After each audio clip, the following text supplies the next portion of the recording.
এবারে জামাই ষষ্ঠীতে কোনো রান্না বান্নার ঝামেলা ছাড়াই শাশুড়ি মাকেই তো তার জামাইয়ের সামনে এতগুলি খাবার তুলে দিতে পারবে, তাতে জামাইও খুশি শাশুড়িও খুশি হয়ে যাবে।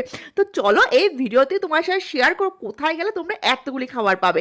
এই যে দেখতে পাচ্ছ প্রথমে কিন্তু লুচি আর ছোলার ডাল, আর তারপরে গরম গরম ভেটকি ফিশ ফ্রাই হলে কেমন হয় বলো তো।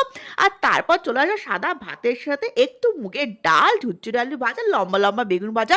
এটা তো বাঙালির আভিজাত্য খাবার। আর তারপর তো ছানার কোপ্তা, যেটা খেতে কিন্তু হয় ফাটাফাটি। আর তারপর হচ্ছে মাছের কালিয়া, একদম দেখতেই পাচ্ছ বড় একটা পেটির পিস কাতলা মাছের কালিয়া। আর তার সাথে তো চিংড়ির মালাইকারি।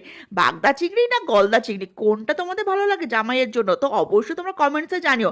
আর ইলিশ ছাড়া তো জামাই ষষ্ঠী ভাবাই যায় না, পাতে কিন্তু একটা বড় সর্ষের ইলিশ থাকতেই হবে।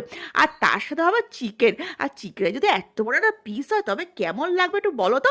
আর মাটন ছাড়া তো বাঙালি কোনো উৎসব কমপ্লিটই হয় না। একদম গরম গরম লাল লাল নরম নরম মাটন তো হতেই হবে। একদম ঝরে ঝরে পড়বে এই নরম নরম মাটনগুলি। আর সাদা ভাতের সাথে খেতে তো ফাটাফাটি লাগে। আবার বাসন্তী পোলাওয়ের সাথেও কিন্তু মাটন কষাটা জাস্ট জমে যায়, একদম ফাটাফাটি একটা কম্বিনেশন। আর শেষ পাতা তো অবশ্যই থাকবে চাটনি, সেটা ফ্রুট চাটনি হবে নাকি আমের এই পাতলা চাটনিটা। আর অবশেষে মিষ্টি তো থাকবেই, বাঙালি অনুষ্ঠানে মিষ্টি হবে না তা কি কখনো হয়। শেষ পাতা তো মিষ্টিটা অবশ্যই থাকবে। আর এই তো করে দিনের বেলা খাওয়ার দাওয়ার। আর রাতে একটু বিরিয়ানি হবে না। এই যে দেখতে পাচ্ছ একদম সামনে চলে এসে গরম গরম মাটন বিরিয়ানি। এরকম যদি জামাইয়ের সামনে এক প্লেট মাটন বিরিয়ানি দেওয়া হয়, জামাই তো এমনিই খুশি হয়ে যাবে। তার সাথে মাটন, ডিম, আলু, স্যালাড, আর কি চাই।